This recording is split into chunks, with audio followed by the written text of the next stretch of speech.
Entrevista coletiva. Oferecimento. Engeltec. Instalação, manutenção e modernização de elevadores, escadas rolantes e plataformas.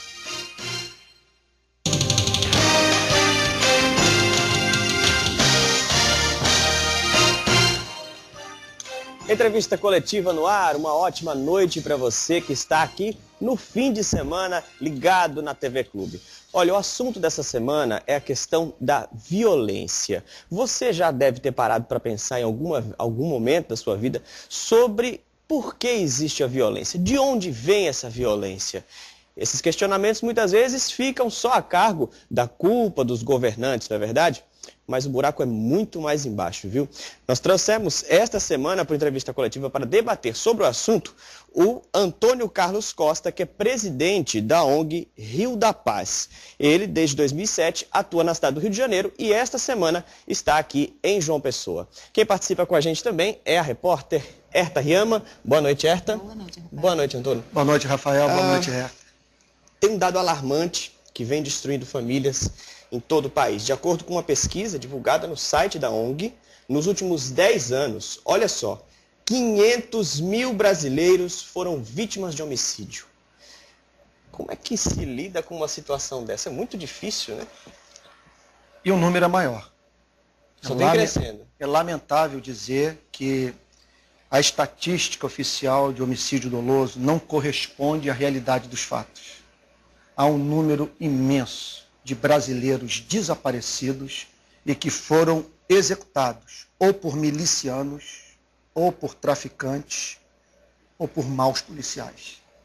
Portanto, nós entramos lá no Rio de Janeiro, 2 anos atrás, com um ofício pedindo que o Instituto de Segurança Pública, que mantém a estatística da violência atualizada a cada trimestre, faça uma pesquisa sobre o paradeiro de pessoas desaparecidas. Que é um escândalo de um país que vem de um processo de ruptura com um modelo político, ditatorial, que levou para a morte, para cemitérios clandestinos, militantes políticos. Hoje nós estamos vendo essa legião de, vamos assim dizer, dos desaparecidos da democracia, sabe, sem que nenhum tratamento seja dado à questão. Mas você acredita que grande parte dessa violência, desses homicídios, esteja relacionado diretamente ao tráfico de drogas, a milícias? A maior parte, sim. Não há dúvida com relação a isso. É a dinâmica do tráfico de drogas.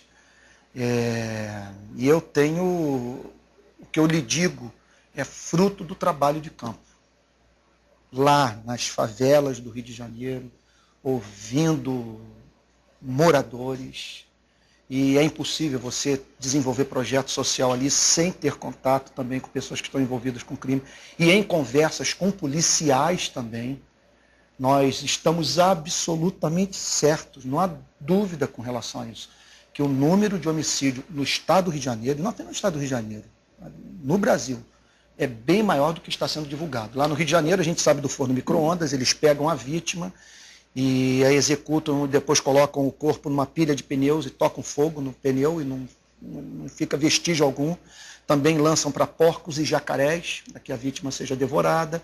Outros são lançados em rios, no fundo da Baía de Guanabara e em cemitérios clandestinos. Não basta só matar, tem que ter a crueldade da situação, né? Que coisa absurda. Inclusive a gente está acostumado aqui a fazer muitas reportagens de homicídios e Herta pode atestar isso. A maioria dos homicídios que você cobre, geralmente o motivo sempre está relacionado ao tráfico de drogas, não é isso? Tráfico de drogas. E aí eu diria, essa falta de dados, isso é uma coisa que dificulta, inclusive aqui até no nosso estado também, quando se fala desse número de homicídios. E essa falta de políticas públicas que combatam essa violência também estaria dentro dessas dificuldades? Olha, para darmos um tratamento justo para a questão, nós precisamos nos distanciar um pouco dela e procurar vê-la à luz de algumas verdades mais amplas, mais gerais, a fim de que gradativamente a gente possa ir focando melhor nesse gravíssimo problema social.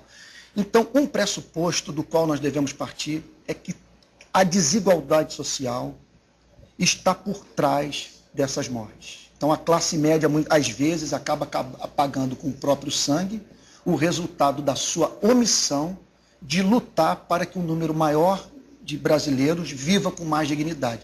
Porque você veja só, o sujeito trabalhar 6 vezes por semana, de 8 a 10 horas por dia, sem assistência médica, com o transporte descontado do seu salário, nas grandes cidades gastando 2, 3, 4 horas no trânsito, para no final do mês receber R$690, quando se sabe que numa boca de fumo um garoto consegue arrecadar isso por semana. Foi o que eu disse recentemente aqui para o Rafael, numa entrevista. A desigualdade social, ela faz o papel de obstetra da maldade.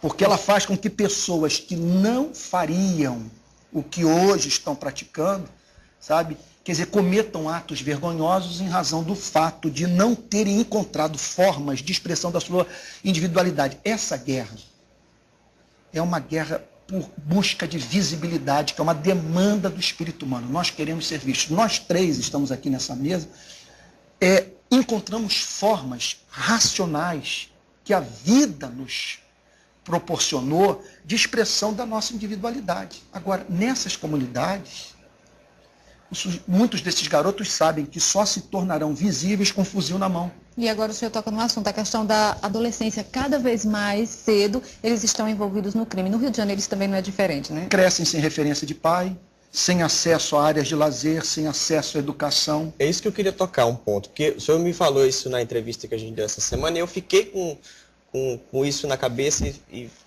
vou passar agora para você. O senhor toca na questão da desigualdade social, mas a gente também tem pessoas ricas que roubam.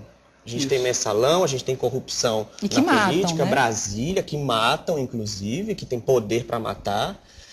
E aí fica difícil eu entender só essa questão da desigualdade social ligada à violência, à criminalidade e à corrupção. Não, a desigualdade social, ela não explica tudo. Sabe? Da mesma maneira que nós não podemos ver a educação como uma espécie de panaceia para todos os nossos problemas morais. Mas falta educação. Porque nós sabemos que uma educação no contexto de uma mentalidade pós-moderna, em que se relativiza todos os valores, em que se diz que o que é justo para você pode ser injusto para mim. Não nego que há um quê de verdade nisso, que muita coisa é construída socialmente, relativa. Agora, o problema é que nós estamos relativizando tudo. Não vivemos mais no mundo para o qual há uma base para a construção dos nossos valores morais. E hoje nós, pela primeira vez na história da humanidade, nós encontramos uma justificativa num sistema de pensamento para a nossa falta de caráter. Associado a isso também está o fato de que para muitas pessoas é ensinado que elas não são responsáveis pelas suas ações. Elas atribuem a sua incoerência, as suas contradições morais, à genética, às experiências vividas na primeira infância, a falta de oportunidade da vida e por aí vai. Então, isso está falando de educação. Valores distorcidos, então. São valores distorcidos, que uma educação que não cria, que não forja uma consciência cidadã, sabe? Então acaba quer dizer, remetendo as pessoas para esse tipo de prática. Agora, é bem verdade que associado... Quando você fala de pessoas de classe média alta envolvidas, que passaram pela universidade, por exemplo, envolvidos no caso de corrupção, é claro que nós sabemos que a impunidade está por trás disso tudo. Isso não se discute, porque, veja só, não estou dizendo que o Brasil seja o país da impunidade. O Brasil não é o país da impunidade quando se trata de crime insignificante cometido na periferia por garotos pobres e de pele negra. Você vai no sistema prisional, está lotado, apinhado de garotos negros ou de pele parda e pobres. O Brasil é o país da impunidade no que tange os crimes do colarinho branco. E é claro que isso faz com que muitos ousem fraudar, roubar, se envolver com casos de corrupção, porque no Brasil esse tipo de crime compensa. Esse é um ponto importante que o senhor tocou. A gente vai falar de outros assuntos relacionados a esse daqui a pouquinho, depois do intervalo. Inclusive, eu quero saber como é o trabalho da ONG Rio de Paz e como foi que surgiu essa ideia. A gente volta já, fique com a gente.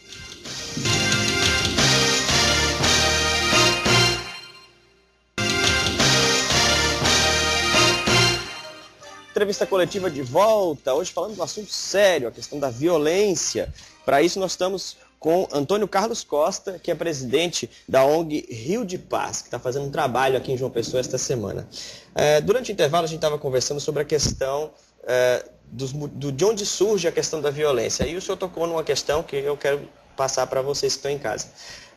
A corrupção policial. Isso é um assunto delicado, né? A polícia, ela é parte da solução do problema e ela é parte do problema. O crime organizado, ele não se estabelece em nenhuma sociedade sem a conivência policial. E esse é o caso do Brasil. Nossa polícia não deixa de ser vítima do que está acontecendo. É uma polícia mal remunerada, pouco valorizada. No Rio de Janeiro, por exemplo, policiais são enviados para missões de altíssimo risco de vida, vivendo de noite um estresse insuportável, para ganharem no final do mês cerca de R$1.000. Isso é uma iniquidade. Agora, infelizmente, temos que reconhecer, olha, eu digo isso com tristeza, porque eu sou filho de policial. A nossa polícia, isso não estou falando apenas da realidade do Rio de Janeiro, não. É fato nacionalmente conhecido. Nossa polícia fornece muitas vezes munição para bandido,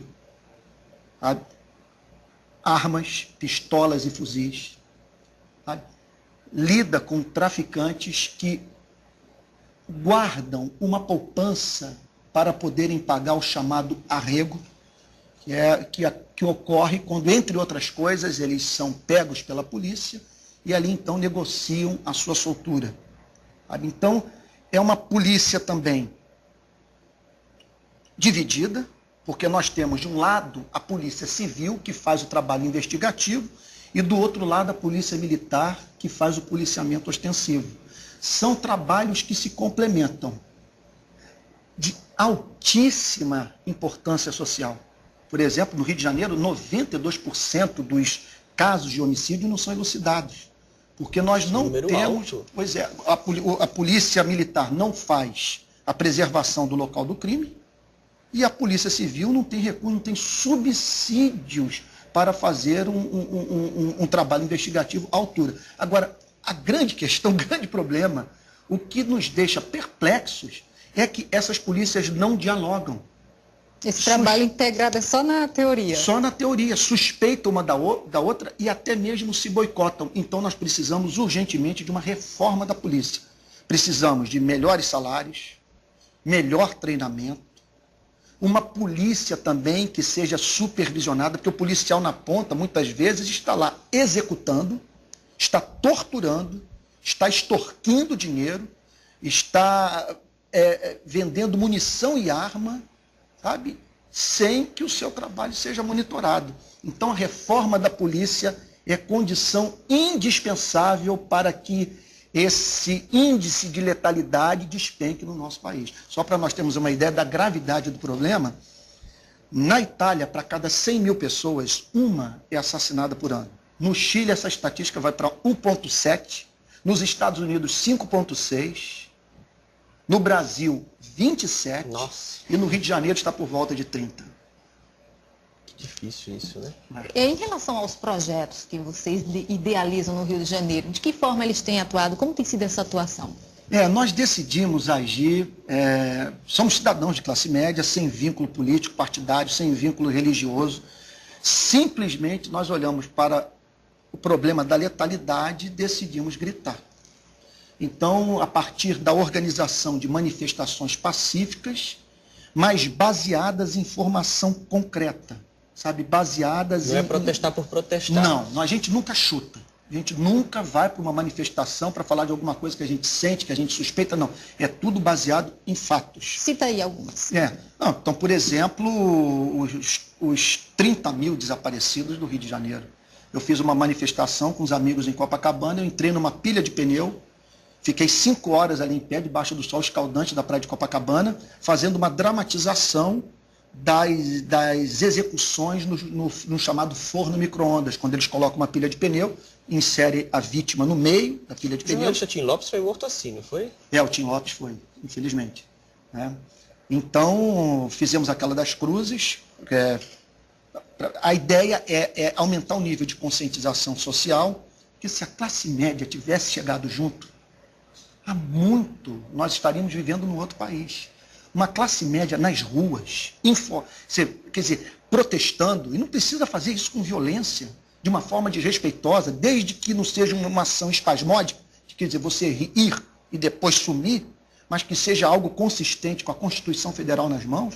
Gente, no mundo inteiro, as transformações sociais ocorrem dessa maneira. Só no Brasil que nós assistimos tudo de braços cruzados. Então, nós temos feito essas manifestações, fizemos a das vassouras, que já foi um apoio aos movimentos de combate à corrupção no Brasil. Então, como foi esse das vassouras? Porque começou essa metáfora, foi coisa de você, dos meios de comunicação, a metáfora da faxina da Dilma. Que a Dilma está fazendo uma faxina. Aí eu cheguei para minha empregada e perguntei, o nome dela é Magda, mas qual é o símbolo da faxina? Ela falou, olha, sem sombra de dúvida, é a vassoura. Não dá para fazer faxina. Se fala em vassoura. Só que a gente não tem nada a ver com Jânio Quadros, nada. Olha, até mesmo eu que já estou com o pé na coroice, vamos assim dizer, a lembrança de Jânio Quadros é uma coisa praticamente apagada. Então a gente, sem pensar em Jânio Quadros nem nada, só pensando naquele simbolismo, e uma coisa que o brasileiro comum consegue entender muito bem, o que nós fizemos? Nós levamos 594 vassouras para Brasília, fincamos na esplanada dos ministérios e as entregamos para os deputados e senadores. Que não foi por acaso, inclusive, o número, né? Pois é. Para cada senador, para cada deputado federal, pedindo para que eles nos ajudassem aí a combater a corrupção, a começar pelo nosso Congresso. Então, nós temos feito essas manifestações. Agora, elas nos remeteram para a favela, e hoje nós estamos na favela do Jacarezinho, que até 2 semanas atrás estava sob o comando territorial armado de uma facção do Rio de Janeiro. E agora, estamos lá desde 2009, a nossa chegada lá, inclusive, você me perdoe aqui a falta de modéstia, mas é um negócio bonito a peça. Porque triste, porque o que aconteceu? O BOP fez uma operação na favela Mandela, que faz parte do complexo de Manguinhos, e acertou na testa um menino de 15 anos de nome Rafael. Nossa.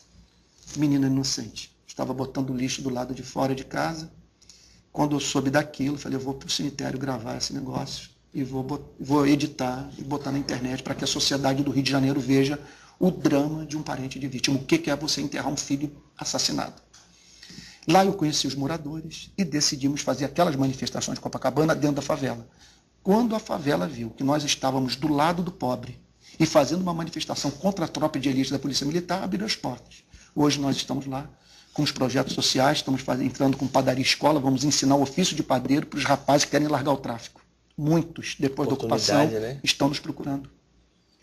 Aqueles que, conforme se costuma dizer, não devem nada à polícia, estão nos procurando porque eles querem ser inseridos no mercado de trabalho.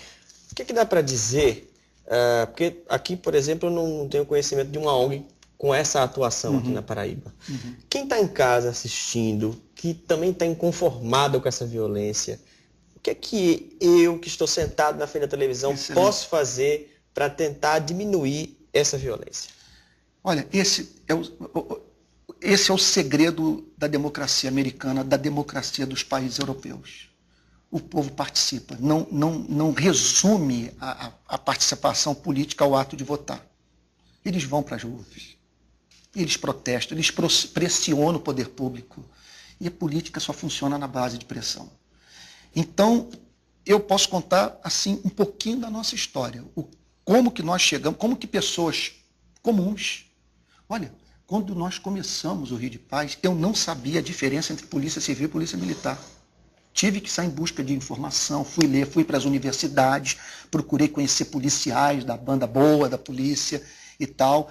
E aí, então, nós decidimos as seguintes coisas. Em primeiro lugar, fazer manifestações pacíficas, que não alterassem, por exemplo, o trânsito da cidade. Imagina uma cidade como o Rio de Janeiro, separar Rio Branco, parar a Avenida Atlântica. Então, não vamos perturbar ninguém.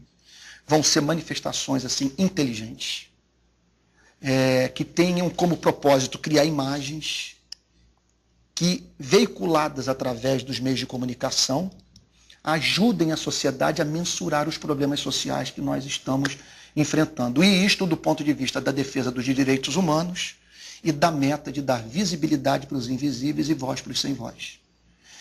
Então,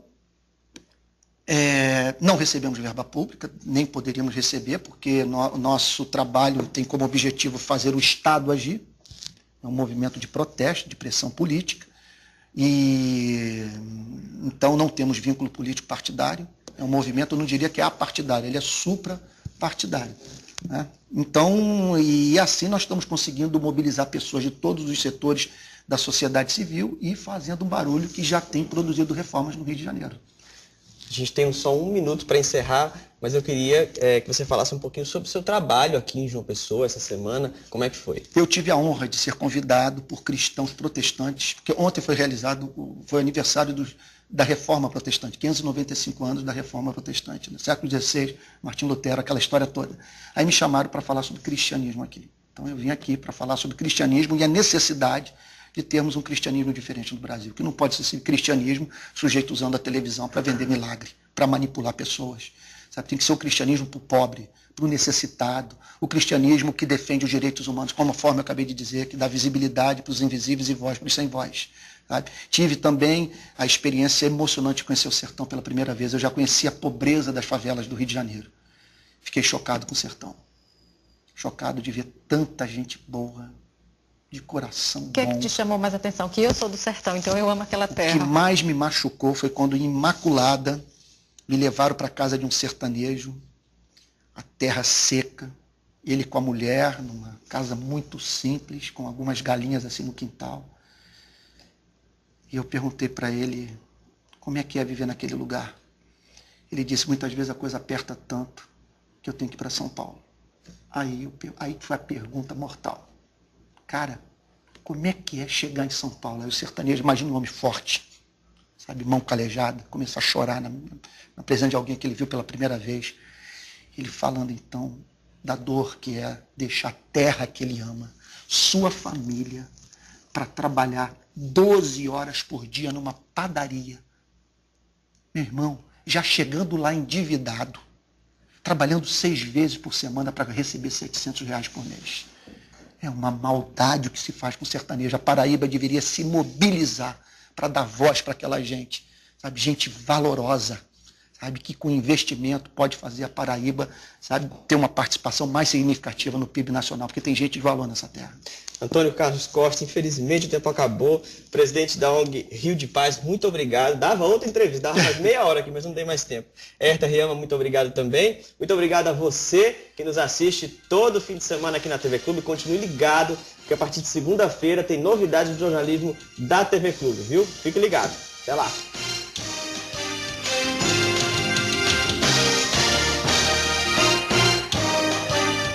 Entrevista coletiva. Oferecimento Engeltec. Instalação, manutenção e modernização de elevadores, escadas rolantes e plataformas.